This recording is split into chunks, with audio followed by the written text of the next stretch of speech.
네, C채널 시청자 여러분 안녕하십니까? 하나님 마음 알기의 이혜원 목사입니다. 오늘은 아비의 심정을 깨닫게 하시는 하나님의 마음에 대해서 함께 이야기해 보겠습니다.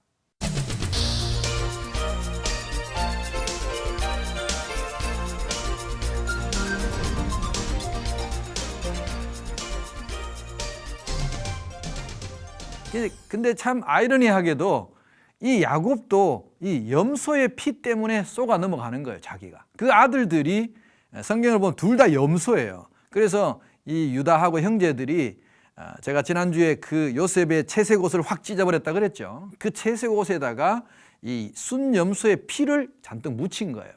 그러니까 이제 마치 요셉이 이 광야를 헤매다가 길을 헤매다가 그 당시에는 팔레스타인 지방에 사자도 살고 있었고 맹수가 많았다고 해요. 그러니까 이런 사자한테 찢겨서 죽은 것처럼 그렇게 이제 말하자면 위장을 한 거죠. 그리고는 그 피가 묻은 그 채색옷 쪼가리를 들고 아버지 야곱에게 이제 보여준 거죠. 아버지, 이것이 아버지의 아들의 채색옷이 아닙니까? 성경에 그렇게 말합니다. 요셉이라고 하지도 않아요. 자기 동생이라고 하지도 않아요. 참 그런 표현을 보면 이 유다와 형들의 마음속에 있었던 그 참 원한이 그 아픔이 되게 크다는 게 저는 느껴져요.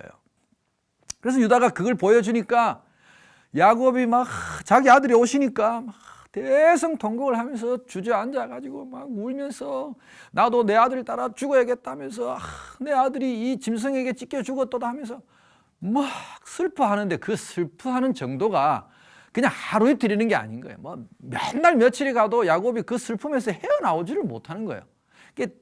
이제 유다와 다른 아들들의 생각은 어쩌면 그랬을지도 몰라요. 이제 요셉이 없어지고 나면 그 요셉에게만 편중되었던 그 아버지의 사랑이 뭔가 좀 자기들에게도 오지 않을까 하는 그런 생각을 했겠죠. 기대를 했겠죠.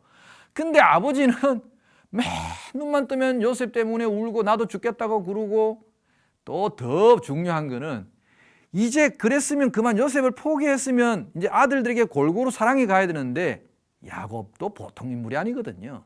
야곱이 이번에는 또 누구를 또 편애를 했냐 하면은 베냐민을 또 붙들었어요. 참 지독한 사랑입니다. 제가 볼 때는 정말 지독한 사랑이에요. 자, 지난주에 제가 그 형제들의 서열을 말씀드린 것처럼 첫째 장자였던 르우벤은요 벌써 지도력을 잃어버렸다는 걸 여러분 느끼셨죠? 둘째 시몬, 레위, 세겜성 사건 때문에 밀려났어요.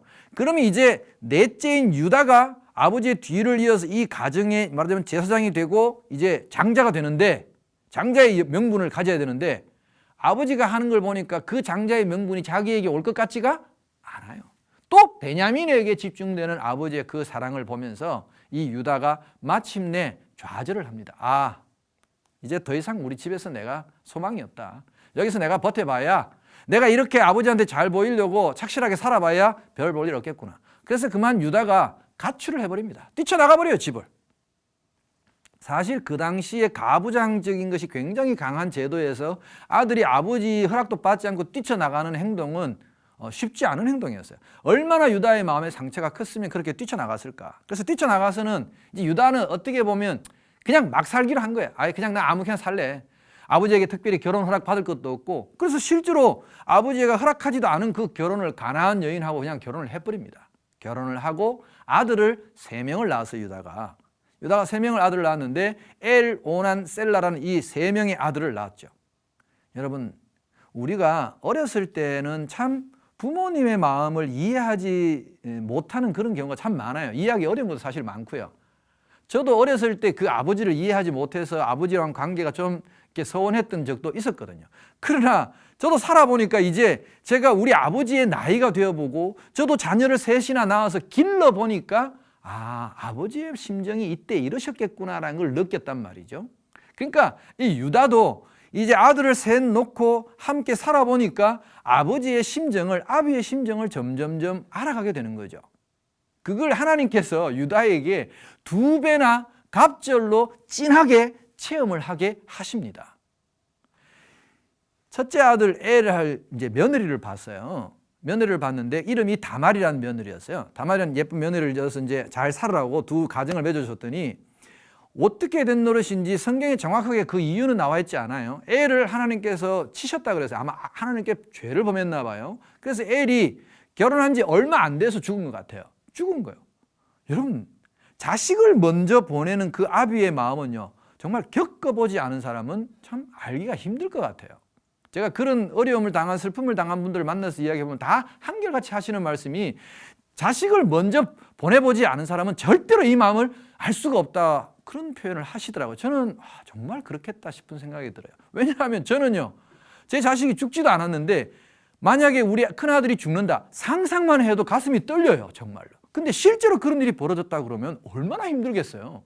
근데 이 당시에 이 이스라엘 민족들에게는 어떤 법이 있었냐 하면 풍습이 있었어요. 그게 우리가 계대 혼인법이라고 하기도 하고 혹은 수혼법이라고 하기도 해요. 쉽게 설명드리자면 이런 거예요. 이제 엘이 다말하고 결혼해가지고 살다가 죽어버렸잖아요. 근데 아들이 없어요. 그러니까 대가 끊긴 거예요. 이 집안에 엘의 대는 끊긴 거죠. 그러면 그때 법이 어떻게 되냐 하면 둘째 오난이 형수 다말하고 결혼을 하는 거예요. 결혼을 다시 해. 그렇게 해가지고 첫 아들을 놓으면 그 아들은 이 둘째 형의 이제 아들이 되는 것이 아니고 첫째 형 엘의, 오난의 아들이 아니고 엘의 아들이 되는 거예요. 그럼 이제 족보를 올려주고 그 대를 이어가게 하는 것이 이스라엘의 풍습이었어요. 그래서 이제 그걸 이어가기 위해서 다말하고 오난하고 결혼을 시켰죠. 그런데 이 오난이라는 또 아들은 또 마음이, 요거 내가 아들을 놓으면 요게 결국 형님의 아들이 될 거, 죽은 형님의 아들이 될 거니까 내 재산들 여기 또 나눠줘야 되고 하니까 그게 싫은 거야. 그래서 임신을 못하게, 지금으로 하면 일종의 우리가 이제 피임을 한 거죠. 이 오난이 땅에 설정했다는 말이 일종의 피임을 했다는 뜻이에요. 이 아기가 생기지 않게 하기 위해서. 그러니까 하나님이 이걸 또 악하게 보시고, 그 중심이 악하잖아요. 그래서 그 오난도 쳐버렸어요. 그러니까 오난도 죽었어요. 여러분, 졸지에 아들 2명을 잃었어. 1명도 아니고 2명을 잃었으니까 아버지 야곱이 그 요셉의 죽음 앞에서 그렇게 슬퍼했던, 처절하게 울었던 그 울음을 유다는 몇 번이나 운 거예요? 2번이나 운 거예요. 가슴이 찢어지는 것 같았어요, 정말로. 그래서 이 둘째 아들이 죽고 난 뒤에 이 다말에게, 며느리에게 도저히 이 며느리가 미워서 못 견디겠어. 그리고 불안해. 이 셋째 아들 셀라도 또 죽으면 어떡할까 하는 그런 불안감이 있었어요. 그래서 이 다말을 자기의 친정집에 보냅니다. 너 친정집에 좀 대기하고 있으라. 내 셀라가 좀 크고 나면 내가 너를 또 다시 부르든지 할게. 그리고 이제 보낸 거죠. 그렇게 보내놓고는요, 사실은 이 유다는 그 셋째 아들마저 이 다말에게 주고 싶은 마음이 없었죠. 여러분 같으면 주시고 싶겠어요. 그 와중에 또 자기 아내까지 잃었어요. 사랑하는 아내까지 죽었어요. 그러니까 아버지 야곱이 겪었던 일을 유다는 고스란히 다 겪은 거예요. 사랑하는 여인을, 아내를 잃은 그 남편의 슬픔도 겪었고, 아들을 둘씩이나 잃어버린 그 아비의 심정도 정말 절절하게 깨달았죠. 그래서 유다가, 이 셀라가 이제 커서 장가갈 나이가 됐는데도 안 주죠. 다말을 안 불러요.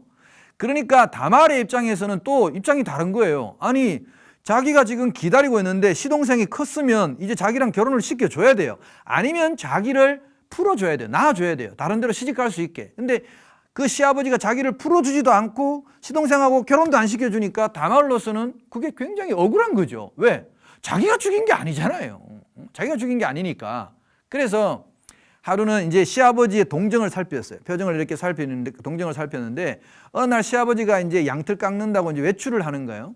그래서 이 다말이 이 면박을 하고 얼굴에 이제 이렇게 면사포 같은 거 이런 걸로 가리고 변장을 한 거죠. 그걸 성경에 보면 창녀의 복장으로 유다가 오해할 정도로 약간 야한 뭔가 복장이 있었던가 봐요. 그런 복장을 하고 이 시아버지가 지나가는 길에만 딱 대기하고 있었던 거죠. 그 이제 유다는 아내를 잃고 혼자 외롭고 자식을 잃은 그런 아픔, 이런 것 때문에 힘든 상황에서 그 이제 젊은 여자가 길거리에서 이제 창녀처럼 꾸미고 있으니까 그 이제 요즘 말하면 성매매를 제의한 거죠. 나랑 하룻밤 자줄래? 하니까 이 며느리가 그럼 당신 돈 있냐 하니까 지금 당장 가진 현찰이 없다는 거예요. 그래서 그 담보물로 이게 도장하고 도장끈하고 지팡이하고 이 3가지의 담보물을 맡겼어요. 그러니까 이 담보물을 찾아올 때 내가 새끼 양 1마리 줄게. 화대로 그렇게 결정한 거죠. 그리고 이제 그날 밤에 둘이가 동침을 했는데, 그러고는 다말은 딱 자고는요, 딱 변장을 풀고는 자기 진정으로 돌아가 버렸죠. 그 이제 다음날 그 화대를 주려고 자기 친구를 통해서 유다가 이렇게 보내니까, 사람을 찾으니까 그 동네는 그런 창녀가 없다는 거예요. 그렇다고 뭐 화대를 주려고 막 이렇게 찾아다니다 하면 또 창피할 수도 있잖아요. 잘못하면 또 자기가 창피를 당하니까 아이 그냥 뭐 없는 일로 그럼 하자 그러고 그냥 지나갔어요. 몇 달이 흘렀는데 갑자기 며느리가 있는 그 집에 그 동네에서 유다를 잘 아는 사람이 갑자기 유다한테 찾아와서 그러는 거예요. 이보게 유다, 그 자네 며느리가 요즘 좀 이상하던데. 그러니까 아니 수절하고 있는 내 며느리가 뭐가 이상하단 말인가. 그러니까 갑자기 자네 며느리가 요즘 보니까 욱욱 하고 말이야. 이렇게 이상한 짓을 좀 하던데. 혹시 임신한 것 같은데. 그러니까 유다가 정신이 번쩍 드는 거예요. 뭐? 임신? 그래. 요거 잘 걸렸다. 유다의 심정이 아마 그랬겠죠. 자기 아들을 둘씩이나 먼저 보낸 이 며느리가 결코 이쁘지 않았다고 저는 봐요. 그 유다의 입장에서는 이 며느리를 어떻게 하고 싶었어요. 안 그러고는 또 셀라하고 결혼을 시켜줘야 되니까 자기 셋째 아들도 위험해. 그런데 임신을 했대요. 절호의 찬스가 온 거예요. 여러분, 이 수절하는 며느리가 그곳에서 임신을 했다는 것은 분명히 다른 외간 남자랑 통관을 했다는 얘기잖아요. 그럼 그때 법은 정말 엄한 거예요. 온 동네 사람들 다 불러내놓고 와서 돌로 쳐 죽이거나 아니면 불에 태워 죽이거나 그렇게 시아버지가 할 수 있었단 말이에요.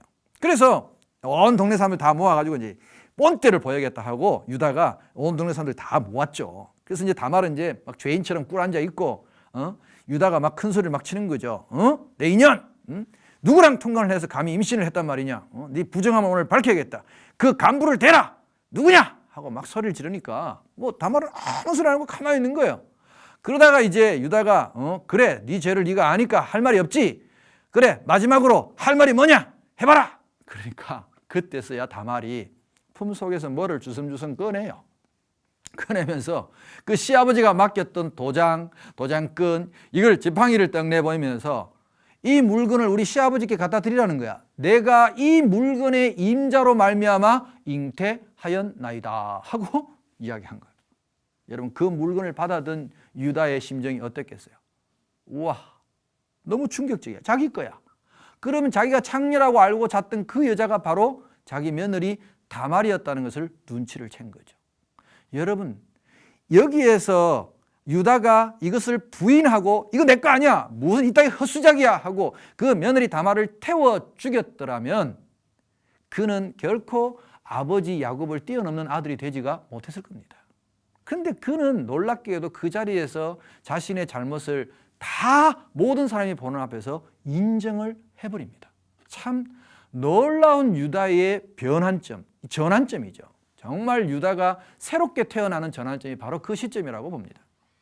여러분, 하나님께서 이 유다가 아비의 심정을 깨달아가는 그 과정을 말씀 속에서 이렇게 우리가 몇 가지 좀 찾아보자면 38장, 창세기 38장 11절에 보면, 자, 유다의 염려, 유다의 마음을, 아비의 마음을 한번 보세요. 유다가 그의 며느리 다말에게 이르되 수절하고 내 아버지 집에 있어 내 아들 셀라가 장성하기를 기다리라 하니 셀라도 그 형들같이 죽을까 염려함이라. 이게 아비로서의 유다의 마음이었어요. 그러면 그때 유다의 마음속에는 우리 아버지 야곱도 요셉이나 베냐민에게 이런 마음을 갖고 있지 않았을까? 여러분, 그런 마음이 드시잖아요. 그리고 조금 전에 이제 그 상황 속에서 다말이 딱 시아버지의 물건을 보이니까 마침내 유다가 그거를 인정을 합니다.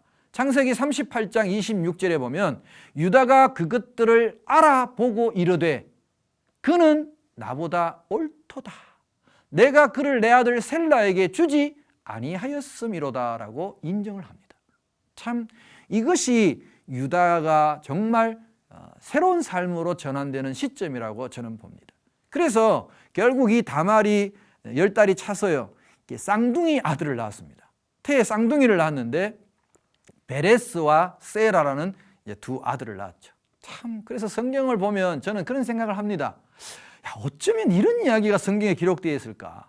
사실 성경이 인간이 기록한 이야기라면 이런 것들은 좀 감춰야 되지 않나요, 여러분? 시아버지하고 며느리가 그렇게 해서 이 태어난 아들의 이름까지 그렇게 밝힐 건 뭐가 있나요? 근데 놀랍게도 성경은 이것을 그대로 이야기합니다. 저는 그래서 성경이 좋아요, 여러분. 하나님의 말씀은 진리이기 때문에 감추고 숨길 것이 없어요. 사실이거든요. 참 족보가 이상하죠, 여러분. 며느리가 낳았으니까 아들입니까? 손자입니까? 참 헷갈리는 족보예요.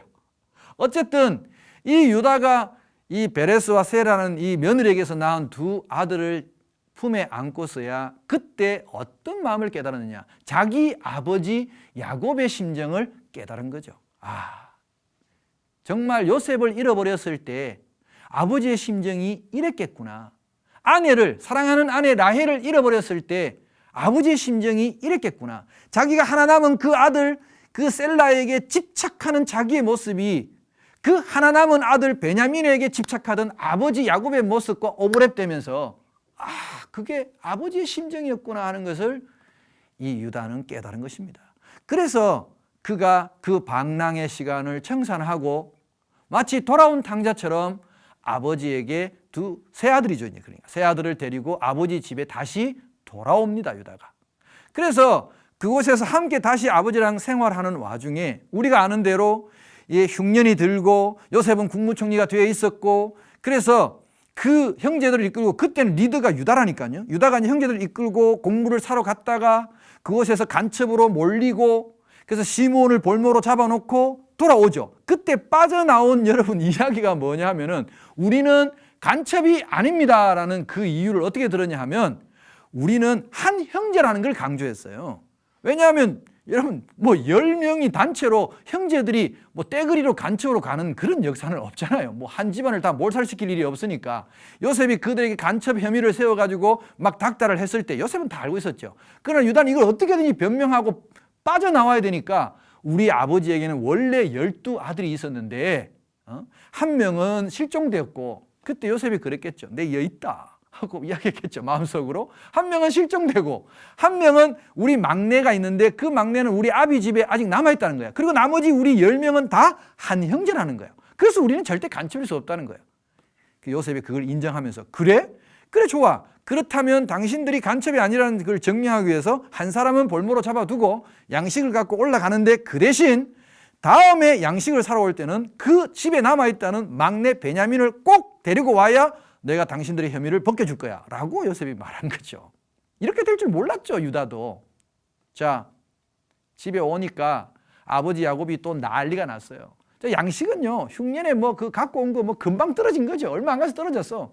그래서 다시 애굽에 양식을 사러 가라 그러니까 못 가. 왜 못 가요? 베냐민을 데려가야 되잖아요, 베냐민을. 그래서 아버지에게 유다가 조심스럽게, 아버지, 우리가 애굽에 양식 사러 가려면 베냐민을 데리고 가야 되는데 하니까 막 아버지 야곱이 막 벌쩍 뛰는 거야. 말도 안 돼. 내 아들 지금 요셉을 잃어버린 지도 얼마 안 됐는데 지금 내 베냐민까지 네가 데려가면 나는 죽을 거야 하면서 또 아버지가 막 노발대발하고 방방 뜨니까 어떻게 해 그걸. 그런데 이때 이 유다가 아버지의 심정을 누구보다도 잘 아는 거야. 요셉을 잃어버렸던 그 아버지의 두려움, 하나 남아있는 그 베냐민, 라헬에게서 낳은 아들로는 하나 남은 거잖아요, 사실. 그 하나 남은 그 베냐민을 잃어버릴까 봐 막 전전긍긍하는 그 아비의 심정을 유다가 알았다 이 말이에요. 그래서 여러분 그 앞에 보면 그 심정을 제대로 모르는 르벤이 먼저 제의를 합니다. 아버지, 제가 이 다 동생들 데리고 잘 가서 만약에 베냐민의 몸에 일에 무슨 신상에 무슨 문제가 생기면 제 아들 2명의 생명으로 대신하겠습니다. 자기 아들을 죽이겠대. 그러니까 아버지가 야, 넌 됐어. 그리고 쳐다보지도 않아요, 르벤 이야기는. 그런데 왜? 진정성이 없어 보이거든. 감동이 없어. 그런데 유다가 딱 와가지고 아버지 야곱에게 이렇게 설득합니다. 창세기 43장 9절 말씀에 보면 이런 말씀이 있어요.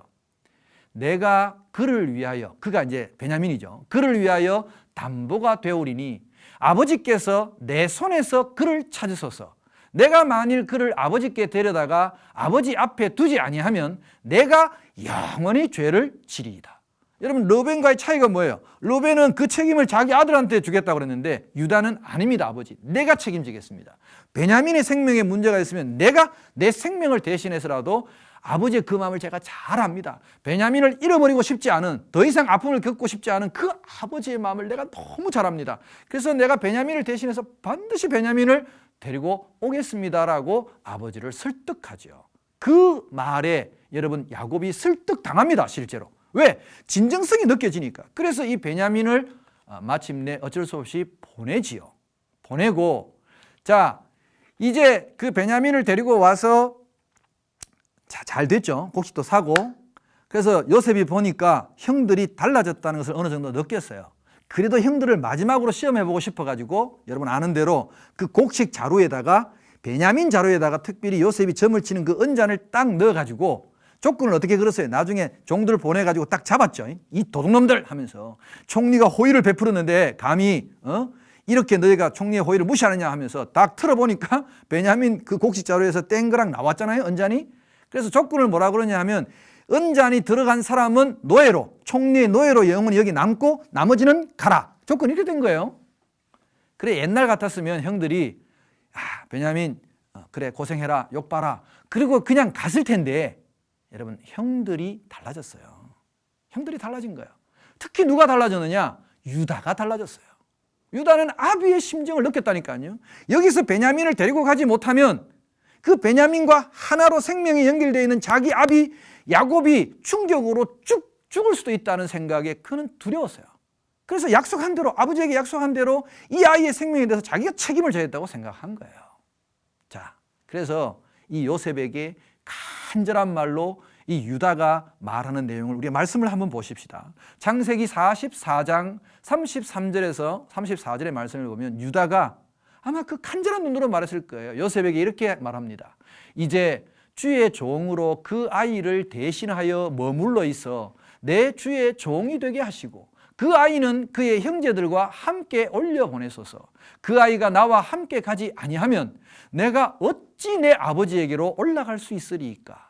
두렵건대 제 해가 내 아버지에게 미침을 보리이다. 쉽게 말하자면 총리가 가. 제가 지난번에도 말씀드렸지만 이 아이하고 우리 아비의 생명은 지금 하나의 끈으로 연결되어 있습니다. 이 아이가 돌아가지 않으면 내 늙은 아비가 돌아가실지도 모릅니다. 총리가 가. 이 아이는 보시다시피 그냥 집에서 아버지 손에서 이렇게 곱게 자라가지고 일도 잘 못합니다. 노예 노릇도 못할 겁니다. 제가 하겠습니다. 제가 대신하겠습니다. 그렇게 유다는 아비의 마음을 알고 아버지의 뜻을 위해서 자기 스스로를 희생하고 헌신할 수 있는 사람으로 변화되어 있었던 것입니다. 눈물을 흘리면서 진정으로 요셉에게 호소하는 그 유다의 모습을 보고 여러분 성경에 우리가 아시는 대로 마침내 요셉의 그 단단했던 그 원한의 마음도 다 무너져 내리고 그는 들어가서 대성통곡을 하고 그 형들을 용서하고 받아들이는 계기가 됩니다. 그것이 무엇 때문입니까? 유다가 그 아버지 야곱의 심정을 요셉에게 들려줬을 때 그 아버지를 생각하고 아버지를 사랑하던 요셉의 마음이 감동을 받고 무너져 내린 것 아닙니까? 그래서 용서가 일어나고 형제의 화해가 일어나게 된 것입니다. 아버지의 심정을 이 땅에 오셔서 가장 잘 나타내시고 가장 잘 표현하신 분은 우리 예수님이십니다. 예수님께서 요한복음 6장 38절에서 39절 말씀에 이렇게 말씀하셨어요.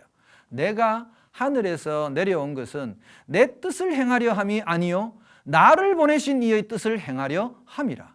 나를 보내신 이의 뜻은 내게 주신 자 중에 내가 하나도 잃어버리지 아니하고 마지막 날에 다시 살리는 이것이니라. 이렇게 말씀하셨습니다. 이 땅에서 아버지의 심정을 누구보다도 잘 아셨고 아버지의 뜻을 이루시려고 자신의 생명까지 내어주신 이가 예수님이십니다. 근데 여러분 놀랍게도 이 예수님이 12지파 중에서 유다 지파라는 사실을 아시죠?